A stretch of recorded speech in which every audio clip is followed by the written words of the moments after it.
నా పేరు ఉన్నతి చైత్ర. నేను రోజు స్కూల్కి వెళ్తాను. బాగా చదువుకుంటాను. సరే సరే సరే సరే ఇంట్లోనే ఆడుకుంటాను. స్కూల్కి వెళ్ళను. అమ్మని బాగా తింటాను.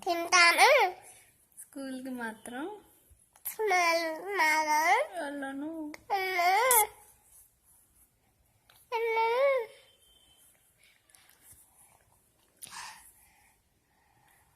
అమ్మ పేరు లిలిమ. నాన్న పేరు డాడీ. నాన్నమ్మ పేరు నానమ్మ. తాతయ్య పేరు బీబిడంతో తీయం.